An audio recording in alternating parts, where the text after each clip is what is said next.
चलिए, स्वागत है वापस से आप सभी का एमपीपीएससी प्रीलिम्स 2024 की एमसीक्यू सीरीज में। हम इस सीरीज में जितने भी 10 साल में जो लास्ट 10 इयर्स में आपके प्रीलिम्स में एमपी के पॉइंट ऑफ व्यू से जो भी क्वेश्चंस पूछे गए हैं हम उन्हें भी डिस्कस करेंगे। साथ ही साथ आने वाले प्रीलिम्स के लिए जो भी क्वेश्चंस एक्सपेक्टेड हैं, जो संभावित प्रश्न है, हम उन्हें भी देखते चलेंगे। तो चलिए, सबसे पहला क्वेश्चन है, निम्नलिखित में से मध्य प्रदेश के किस जिले की सीमा यानी किस डिस्ट्रिक्ट की बाउंड्री उत्तर प्रदेश को स्पर्श नहीं करती है। यानी आपको ये बताना है इनमें से, इन चारों में से मध्य प्रदेश का कौन सा जिला है जो कि यूपी की बाउंड्री को, उत्तर प्रदेश की बाउंड्री को टच नहीं करता है। क्या वो भिंड है, या सतना, या शिवपुरी, या फिर श्योपुर? तो वो जिला है आपका श्योपुर। मध्य प्रदेश का जो श्योपुर जिला है ये राजस्थान की बाउंड्री को टच करता है। मध्य प्रदेश का श्योपुर जिला राजस्थान की बाउंड्री को टच करता है, उत्तर प्रदेश की बाउंड्री को टच नहीं करता। बाकी आपका भिंड, सतना और शिवपुरी ये तीनों यूपी की बाउंड्री को, उत्तर प्रदेश की बाउंड्री को टच करते हैं। उत्तर प्रदेश की बाउंड्री से मध्य प्रदेश के कितने जिले लगते हैं तो वो भी देख लीजिए, 14 जिले, 14 डिस्ट्रिक्ट्स। उत्तर प्रदेश की बाउंड्री से मध्य प्रदेश के कितने जिले लगते हैं? 14 जिले। और राजस्थान की बाउंड्री से मध्य प्रदेश के कितने जिले लगते हैं तो वो है 10 जिले, 10 डिस्ट्रिक्ट्स। तो ये भी आपको पता होना चाहिए। उसके बाद नेक्स्ट क्वेश्चन देखें। नेक्स्ट क्वेश्चन है आपका, भोपाल बसा है, यानी जो भोपाल है जो कि मध्य प्रदेश की राजधानी कैपिटल है, तो भोपाल क्या 7 पहाड़ियों पर बसा है, 7 माउंटेन्स पर?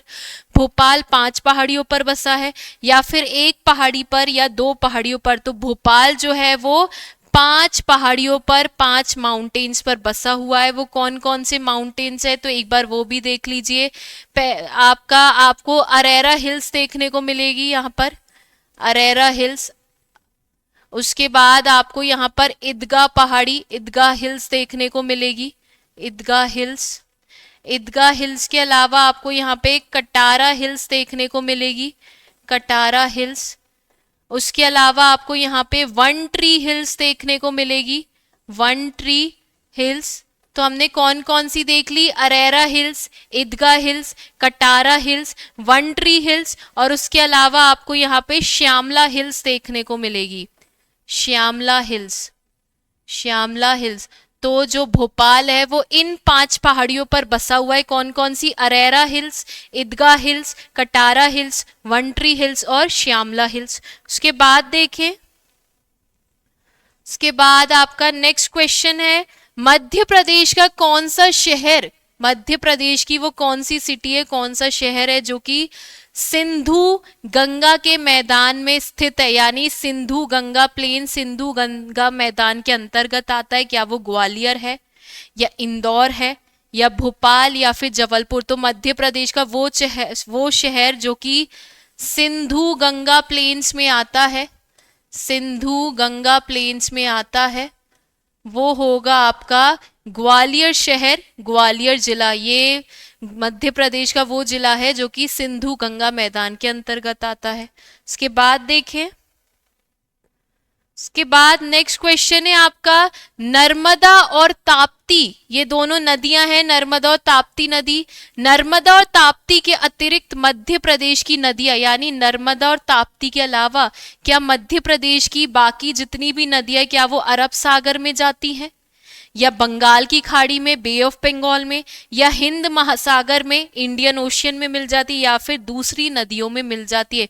तो नर्मदा और ताप्ती के अलावा जो मध्य प्रदेश की बाकी सारी नदियां हैं वो दूसरी नदियों में जाकर मिल जाती है। दूसरी नदियों में जैसे आप देखोगे, सोन नदी गंगा नदी में जाकर मिल जाती है, चंबल नदी यमुना नदी में मिल जाती है। तो इसी तरीके से मध्य प्रदेश की और भी नदी है जो कि दूसरी नदियों में जाकर मिल जाती है, लेकिन नर्मदा और ताप्ती पश्चिम दिशा में बहती हुई, यानी वेस्ट डायरेक्शन में बहती हुई गुजरात में जाकर अरब सागर में, अरेबियन सी में गिर जाती है। अरब सागर में, अरेबियन सी में जाकर गिर जाती है। अरेबियन सी में भी गल्फ ऑफ खंबात, यानी खंबात की खाड़ी में जाकर खंबात की खाड़ी में जाकर। तो ये चीज भी आपको पता होनी चाहिए कि मध्य प्रदेश की नर्मदा और ताप्ती ऐसी नदी है जो कि किसी भी नदी में नहीं मिलती है। ये आपकी पश्चिम दिशा में बहती हुई गुजरात राज्य में जाती है और वहां से ये अरब सागर में खंबात की खाड़ी गल्फ ऑफ खंबात में गिर जाती है। बाकी मध्य प्रदेश की बाकी सारी नदी दूसरी दूसरी नदियों में जाकर मिल जाती है। उसके बाद देखें, इसके बाद आपका नेक्स्ट क्वेश्चन है, भारतवर्ष के जंगलों का सबसे बड़ा क्षेत्र, भारतवर्ष के जंगलों का फॉरेस्ट का सबसे बड़ा एरिया क्षेत्र क्या असम में है या उत्तर प्रदेश में या मध्य प्रदेश में या फिर अरुणाचल प्रदेश में? तो भारतवर्ष के जंगलों का सबसे बड़ा क्षेत्र, सबसे बड़ा एरिया आपको कहाँ देखने को मिलेगा? मध्य प्रदेश में। तो हम देख लेते हैं मध्य प्रदेश में फॉरेस्ट कवर कितना है।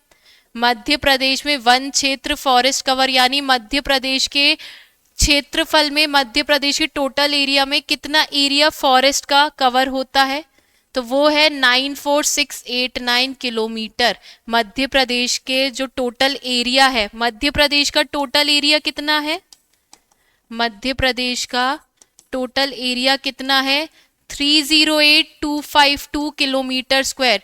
308252 किलोमीटर स्क्वायर में 94689 किलोमीटर स्क्वायर पे मध्य प्रदेश में फॉरेस्ट वन क्षेत्र आपको देखने को मिलेगा। उसके अलावा अभी 2023 में एक रिपोर्ट रिलीज हुई है, 2023 में रिपोर्ट रिलीज हुई है जिसमें ये कहा गया है कि सबसे ज्यादा वन क्षेत्र का विकास, सबसे ज्यादा फॉरेस्ट एरिया का डेवलपमेंट, सबसे ज्यादा वन क्षेत्र का विकास, सबसे ज्यादा फॉरेस्ट एरिया का डेवलपमेंट किस राज्य में हुआ है? तो वो हुआ है आंध्र प्रदेश में।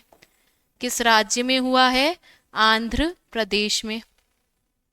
सबसे ज्यादा वन क्षेत्र का विकास किस राज्य में हुआ है? आंध्र प्रदेश में। और भारतवर्ष के जंगलों का सबसे बड़ा क्षेत्र कहाँ पर है? एमपी में, मध्य प्रदेश में।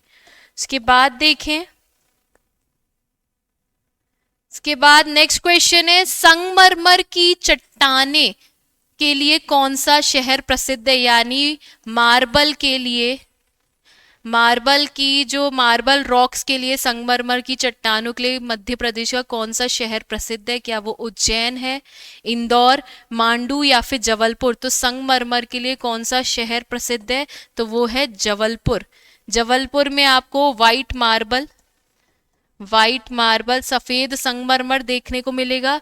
तो अब आप सब जानते हैं कि हमें सफेद मार्बल, व्हाइट सफेद संगमरमर, व्हाइट मार्बल तो जबलपुर में देखने को मिलता है, लेकिन मध्य प्रदेश में रंगीन संगमरमर, कलर्ड मार्बल, रंगीन संगमरमर हमें कहाँ देखने को मिलेगा? तो वो भी देख लीजिए।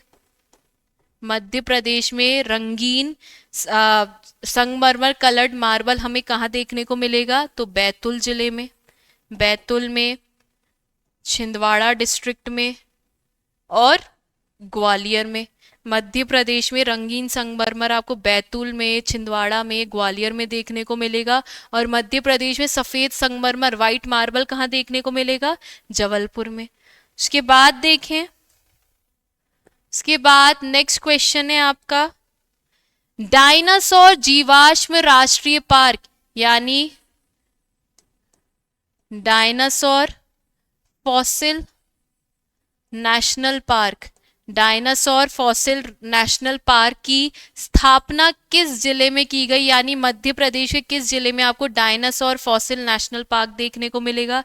क्या वो बालाघाट जिले में है या मंदसौर में या धार जिले में या फिर मंडला में? तो मध्य प्रदेश में डायनासोर फॉसिल नेशनल पार्क कहाँ पर है? धार जिले में है। इस राष्ट्रीय उद्यान को, नेशनल पार्क राष्ट्रीय उद्यान का स्टेटस कब प्राप्त हुआ था? 2011 में, 2011 में। धार जिले में है ये। यहाँ पर इस नेशनल पार्क में, इस राष्ट्रीय उद्यान में 6.5 करोड़ ईयर्स पहले के, यानी 6.5 करोड़ वर्ष पहले के यहाँ पर आपको डायनासोर के फॉसिल्स, जीवाश्म की यहाँ से प्राप्ति हुई है। कहाँ पर है? धार जिले में। कब इसको राष्ट्रीय उद्यान का दर्जा, स्टेटस मिला? 2011 में। उसके बाद देखें, इसके बाद आपका नेक्स्ट क्वेश्चन है, अंतिम जनगणना सर्वेक्षण के अनुसार, यानी अभी लास्ट सेंसस आपका 2011 में ही हुआ है, तो 2011 की जनगणना के अनुसार मध्य प्रदेश का लिंग अनुपात है, मध्य प्रदेश का सेक्स रेशियो कितना है? क्या वो 931 है? 931 महिला प्रति 1000 पुरुष पे, 920 महिला प्रति 1000 पुरुष पे, 918 महिला प्रति 1000 पुरुष पे, या फिर 921 महिला प्रति 1000 पुरुष में? तो मध्य प्रदेश का जो सेक्स रेशियो लिंग अनुपात है वो है 931। आपको 1000 पुरुष पे 1000 मेल्स में फीमेल्स की संख्या, स्त्रियों की संख्या कितनी देखने को मिलेगी? 931 देखने को मिलेगी। ये 2011 सेंसस के अकॉर्डिंग है। सबसे ज्यादा किस जिले में आपको सेक्स रेशियो देखने को मिलेगा? तो वो है बालाघाट जिले में। सबसे ज्यादा सेक्स रेशियो किस डिस्ट्रिक्ट में देखने को मिलेगा? बालाघाट में। और सबसे कम किस जिले में देखने को मिलेगा? तो वो है भिंड जिले में। बालाघाट में आपको देखने को मिलेगा 1021, यानी 1000 पुरुषों में स्त्रियों की संख्या कितनी है? 1021, 1021। और भिंड में सबसे कम देखने को मिलेगा, यहाँ का जो सेक्स रेशियो है वो है 837, यानी 1000 पुरुषों में महिलाओं की संख्या कितनी है? 837। और मध्य प्रदेश का जो लिंग अनुपात है, सेक्स रेशियो, वो कितना है? 931। उसके बाद देखें, उसके बाद नेक्स्ट क्वेश्चन है आपका, अंतिम जनगणना के अनुसार, यानी 2011 की जनगणना के अनुसार, सेंसस के अकॉर्डिंग मध्य प्रदेश में साक्षरता दर कितनी है? लिटरेसी रेट बतानी है आपको एमपी की। लिटरेसी रेट कितनी है? क्या वो 63.2% है, या 63.7%, या 63.3%, या फिर 69.3%? तो 2011 की जनगणना के अनुसार मध्य प्रदेश का जो साक्षरता दर है, लिटरेसी रेट है, वो है 69.3%। 69.3%। मध्य प्रदेश की पुरुष साक्षरता दर, मेल लिटरेसी रेट भी देख लेते हैं। मध्य प्रदेश की पुरुष साक्षरता दर यानी मेल लिटरेसी रेट कितनी है? तो वो है 78.7%। 78.7%। और मध्य प्रदेश की female literacy rate, female literacy rate, महिला साक्षरता दर है 59.2%। तो अगर आपसे पूछ ले जाए मध्य प्रदेश की साक्षरता दर कितनी है? 69.3%। मध्य प्रदेश में पुरुष साक्षरता दर कितनी है? 78.7%। और मध्य प्रदेश में महिला साक्षरता दर, फीमेल लिटरेसी रेट है 59.2%। और ये पूरा डेटा आपका 2011 जनगणना के अनुसार है। उसके बाद देखें,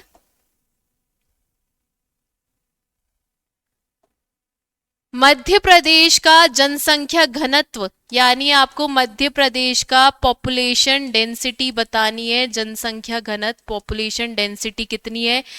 क्या 236 पर्सन पर स्क्वायर किलोमीटर, या फिर 196 व्यक्ति प्रति वर्ग किलोमीटर, 198 व्यक्ति प्रति वर्ग किलोमीटर, या फिर 199 व्यक्ति प्रति वर्ग किलोमीटर? तो मध्य प्रदेश की जो पॉपुलेशन डेंसिटी है, जो आपकी जनसंख्या घनत्व पॉपुलेशन डेंसिटी, यानी हर किलोमीटर पर आपको कितने जनसंख्या, कितनी पॉपुलेशन देखने को मिलेगी? तो मध्य प्रदेश में आपको पर स्क्वायर किलोमीटर में 226 पर्सन, 236 व्यक्ति देखने को मिलेंगे। तो मध्य प्रदेश का जनसंख्या घनत्व पॉपुलेशन डेंसिटी कितनी है? 236। और मध्य प्रदेश में सबसे ज्यादा किस जिले में आपको पॉपुलेशन डेंसिटी, जनसंख्या घनत्व देखने को मिलेगी? तो भोपाल में। भोपाल में आपको सबसे ज्यादा देखने को मिलेगी। हर किलोमीटर में आपको 855 व्यक्ति देखने को मिलेंगे, 855 पर्सन देखने को मिलेंगे। और सबसे कम, न्यूनतम आपको जनसंख्या घनत्व, मिनिमम पॉपुलेशन डेंसिटी किस जिले में देखने को मिलेगी? तो वो है डिंडोरी में। डिंडोरी में आपको हर किलोमीटर पे 94 व्यक्ति देखने को मिलेंगे। इसके बाद नेक्स्ट क्वेश्चन देखें। नेक्स्ट क्वेश्चन है, निम्नलिखित में से किस जिले में साक्षरता दर सर्वाधिक है? यानी इनमें से किन डिस्ट्रिक्ट में आपको सबसे ज्यादा मैक्सिमम लिटरेसी रेट देखने को मिलेगी? यानी मध्य प्रदेश के किस जिले में सबसे ज्यादा साक्षरता दर है, सबसे ज्यादा लिटरेसी रेट है? क्या वो भोपाल जिले की है, या नरसिंहपुर की, या जबलपुर की, या फिर इंदौर की? तो मध्य प्रदेश में सबसे ज्यादा लिटरेसी रेट है जबलपुर में। जबलपुर में कितने प्रतिशत? 81.1%। सबसे ज्यादा मध्य प्रदेश में आपको साक्षरता दर जबलपुर में देखने को मिलेगी 81.1%। और सबसे कम यानी मिनिमम साक्षरता दर, न्यूनतम साक्षरता दर, मिनिमम लिटरेसी रेट आपको किस जिले में देखने को मिलेगी? अलीराजपुर में। अलीराजपुर में कितनी? 36.1%। अलीराजपुर में कितनी देखने को मिलेगी? 36.1%। इसके बाद देखें, इसके बाद है निम्न में से कौन सा बांध यानी डैम, इनमें से कौन सा बांध नर्मदा नदी पर नहीं है? यानी इनमें से कौन सा डैम नर्मदा रिवर पर नहीं है? क्या वो बरगी डैम है, या ओमकारेश्वर, या इंदिरा सागर, या फिर बाण सागर? तो इन चारों में से वो डैम है आपका बाण सागर। बाण सागर नर्मदा नदी पर नहीं है। किस नदी पर है ये बांध? ये बांध है सोन नदी पर।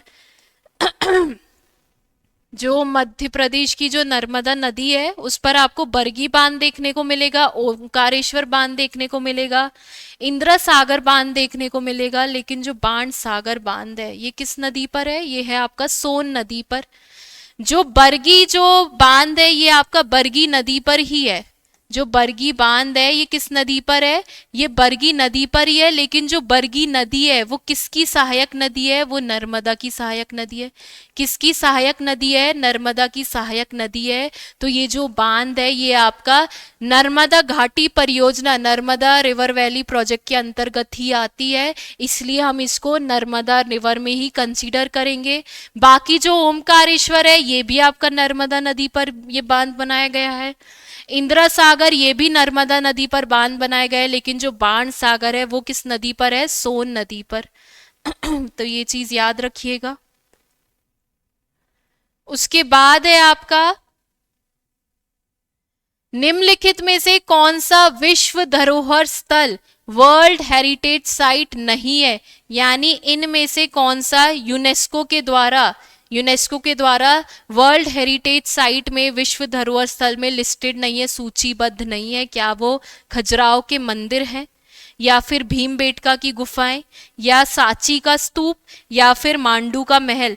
तो जो खजुराहो का मंदिर है वो भी यूनेस्को द्वारा वर्ल्ड हेरिटेज साइट में लिस्टेड है, भीमबेटका की गुफाएं भी लिस्टेड है, सांची का स्तूप भी लिस्टेड है, लेकिन मांडू का महल ये यूनेस्को की विश्व धरोहर स्थल सूची में स्थित नहीं है। बाकी आपका खजुराहो का मंदिर, इसे कब लिस्टेड किया गया था? 1986 में। भीमबेटका की गुफाओं को 1989 में, और सांची के स्तूप को 2003 में। तो इन सभी को, इन तीनों को, ये मध्य प्रदेश के 3 वर्ल्ड हेरिटेज साइट है जो कि यूनेस्को द्वारा इन्हें सूचीबद्ध लिस्टेड किया गया है विश्व धरोहर स्थल में। और खजुराहो के मंदिर आपको कहाँ देखने को मिलेंगे? छतरपुर डिस्ट्रिक्ट में। छतरपुर डिस्ट्रिक्ट में। भीमबेटका की गुफाएं आपको कहाँ देखने को मिलेंगी? तो ये आपको रायसेन जिले के अब्दुल्लागंज में, रायसेन जिले के अब्दुल्लागंज में आपको देखने को मिलेंगी भीमबेटका की गुफाएं। उसके अलावा सांची का स्तूप आपको कहाँ देखने को मिलेगा? तो रायसेन जिले में। और मांडू का महल कहाँ है? मांडू जो कि धार जिले में आता है। उसके बाद देखें इसके बाद आपका नेक्स्ट क्वेश्चन है, सही जोड़े बनाइए तथा नीचे दिए गए कूट में से सही उत्तर चुनिए। यानी आपको मैच द फॉलोइंग करनी है। भोज का संबंध क्या उज्जैन से है, विदिशा से, धार से, या फिर गोंडवाना से है? तो राजा भोज का संबंध किस जिले से है? धार से। दुर्गावती, रानी दुर्गावती का संबंध क्या उज्जैन से, विदिशा से, या फिर गोंडवाना से? रानी दुर्गावती का संबंध है गोंडवाना से। समुद्रगुप्त, समुद्रगुप्त का संबंध क्या उज्जैन से या फिर विदिशा से? तो समुद्रगुप्त का संबंध है विदिशा से। और अशोक का संबंध होगा उज्जैन से। जो राजा भोज है उन्होंने धार को अपनी राजधानी बनाई थी, परमार वंश के राजा थे। राजा भोज जो है परमार वंश के राजा थे, धार को उन्होंने अपनी राजधानी बनाई थी। रानी दुर्गावती गोंडवाना प्रिंसली स्टेट, गोंडवाना रियासत की शासिका थी।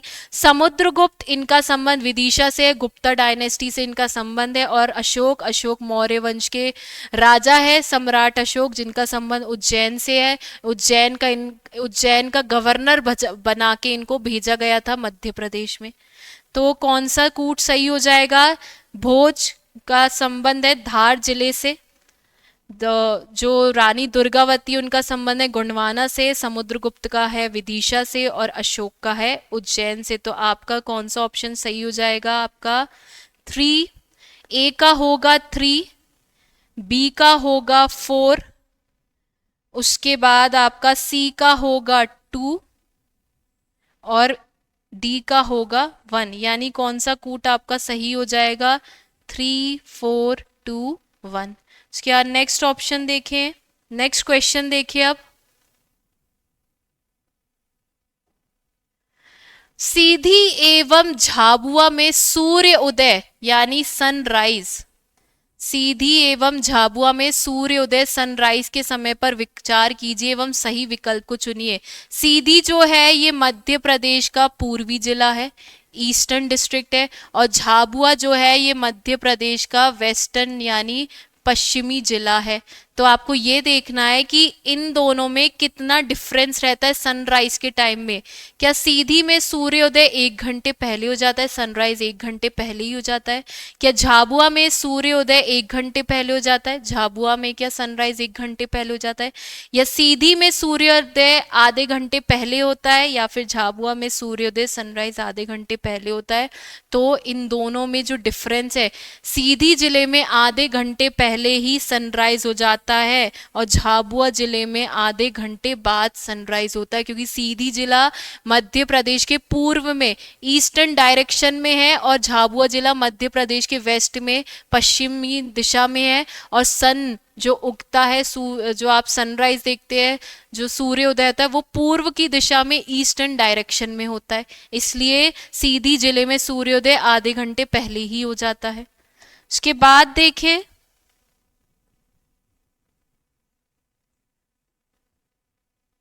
नेक्स्ट क्वेश्चन है, ये भी आपका मैच द फॉलोइंग दे रखा है, आपको डिस्ट्रिक्ट्स दे रखी है, यहाँ पे ट्राइब्स दे रखी है, जनजातियां दे रखी है। छिंदवाड़ा में आपको कौन सी जनजाति देखने को मिलेगी? तो छिंदवाड़ा में आपको भारिया जनजाति, भारिया ट्राइब देखने को मिलेगी। मंडला में आपको कौन सी जनजाति देखने को मिलेगी? तो मंडला जिले में आपको गोंड जनजाति देखने को मिलेगी। झाबुआ में आपको कौन सी ट्राइब देखने को मिलेगी? तो झाबुआ में आपको भील जनजाति देखने को मिलेगी। और शिवपुरी में आपको सहरिया जनजाति देखने को मिलेगी। जो सहरिया और भारिया है, इन दोनों जनजातियों को प्रिमिटिव वल्नरेबल ट्राइब ग्रुप्स में रखा गया, यानी अत्यंत पिछड़ी जनजाति में आती हैं ये। बाकी जो आपकी झाबुआ में जो भील है, भील की सबसे ज्यादा आपको मध्य प्रदेश में पॉपुलेशन देखने को मिलेगी। सेकंड नंबर पे जो जिस जनजाति की आपको जनसंख्या देखने को मिलेगी वो है गोंड। तो भील आपको झाबुआ में देखने को मिलेंगे, गोंड आपको मंडला जिले में, भारिया आपको छिंदवाड़ा के पातालकोट में, और सहरिया आपको शिवपुरी जिले में। उसके बाद देखें, निम्नलिखित में से कौन सा शहर भारतीय मानक समय यानी इंडियन स्टैंडर्ड टाइम, भारतीय मानक समय इंडियन स्टैंडर्ड टाइम देशांतर लॉन्गिट्यूड के निकटतम है? यानी वो निम्नलिखित यानी इनमें से मध्य प्रदेश का वो कौन सा शहर है जो कि इंडियन स्टैंडर्ड टाइम के बहुत नजदीक है, पास में है? क्या वो रीवा है, या सागर जिला है, या उज्जैन है, या फिर होशंगाबाद है? तो मध्य प्रदेश का वो जिला जो कि भारतीय मानक समय इंडियन स्टैंडर्ड टाइम के बहुत ज्यादा नजदीक है वो है रीवा। कौन सा जिला है? रीवा। जो इंडियन स्टैंडर्ड टाइम है वो निश्चित किया गया है 82.5 डिग्री पर, और ये कहाँ निश्चित किया गया है? इलाहाबाद के नैनी में। इलाहाबाद यूपी में आता है, इलाहाबाद के नैनी में ये निश्चित किया गया है। ये जो देशांतर है लॉन्गिट्यूड, ये इलाहाबाद के नैनी में निश्चित किया गया है। और मध्य प्रदेश का कौन सा जिला है जो कि इसके समीप है, इसके निकट है, वो है रीवा जिला। उसके बाद देखें, चंबल नदी पर कौन सा बांध है? चंबल नदी पर कौन सा बांध निर्मित है? क्या वो इंदिरा सागर बांध है, या सरदार सरोवर बांध है, या गांधी सागर बांध है, या फिर भाखड़ा बांध है? तो चंबल नदी पर कौन सा बांध है? वो है गांधी सागर। गांधी सागर बांध किस जिले में है? तो ये है मंदसौर जिले में। किस जिले में है? मंदसौर जिले पे है, चंबल नदी पर है। बाकी जो आपका इंदिरा सागर और सरदार सरोवर है, ये दोनों ही नर्मदा नदी पर है। इंदिरा सागर और सरदार सरोवर नर्मदा नदी पर है। और भाखड़ा बांध ये है आपका सतलज नदी पर। भाखड़ा बांध किस नदी पर है? सतलज नदी पर। उसके बाद देखें,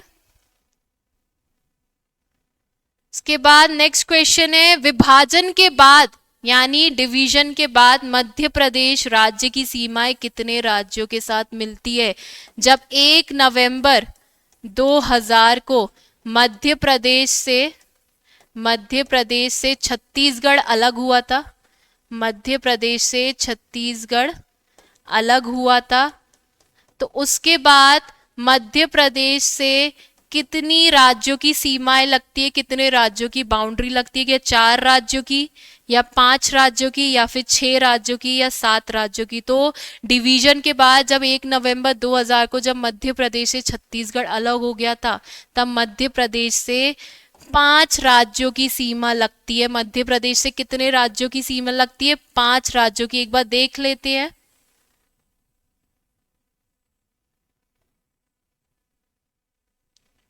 यह आपका एमपी का मैप है। यहाँ पर आप देखेंगे आपको यूपी देखने को मिलेगा। एमपी के नॉर्थ ईस्ट में आपको यूपी देखने को मिलेगा। एमपी के नॉर्थ वेस्ट में आपको राजस्थान देखने को मिलेगा। एमपी के वेस्ट में आपको यहाँ पर गुजरात देखने को मिलेगा। एमपी के साउथ में आपको महाराष्ट्र देखने को मिलेगा। और एमपी के साउथ में आपको महाराष्ट्र देखने को मिलेगा। एमपी के ईस्ट में आपको छत्तीसगढ़ देखने को मिलेगा। तो एमपी से कितने राज्यों की भूमि बाउंड्री टच होती है? 5 राज्यों की। कौन कौन से? उत्तर प्रदेश, छत्तीसगढ़, महाराष्ट्र, गुजरात और राजस्थान। उसके बाद देखें आज का आखिरी क्वेश्चन, क्षेत्रफल की दृष्टि से यानी एरिया वाइज, क्षेत्रफल की दृष्टि से एरिया वाइज मध्य प्रदेश विभाजन के बाद यानी आफ्टर डिवीजन देश में कौन सा स्थान था? यानी जब मध्य प्रदेश का विभाजन हो गया, डिवीजन हो गया, मध्य प्रदेश से छत्तीसगढ़ अलग हो गया, तो फिर मध्य प्रदेश का देश में कौन सा स्थान था, कौन सी प्लेस थी एरिया वाइज? क्या वो फर्स्ट पोजीशन पे था, या सेकंड पोजीशन पे, या फिर थर्ड, या फिर फोर्थ? तो जब मध्य प्रदेश से छत्तीसगढ़ अलग हो गया था तब मध्य प्रदेश दूसरी पोजीशन पर, सेकंड पोजीशन पर आ गया था। और पहली पोजीशन पर कौन सा राज्य है? तो वो है राजस्थान। पहली पोजीशन पर कौन सा स्टेट है? राजस्थान। सेकंड पोजीशन पर एरिया वाइज देखेंगे तो एमपी है। और एमपी का एरिया कितना है? तो वो है 308252 किलोमीटर स्क्वायर। तो ये आपके 20 क्वेश्चन थे। आप लोग कमेंट सेक्शन में बताइए कि आप इन 20 क्वेश्चंस में से कितना स्कोर कर पा रहे हैं। चलिए, धन्यवाद।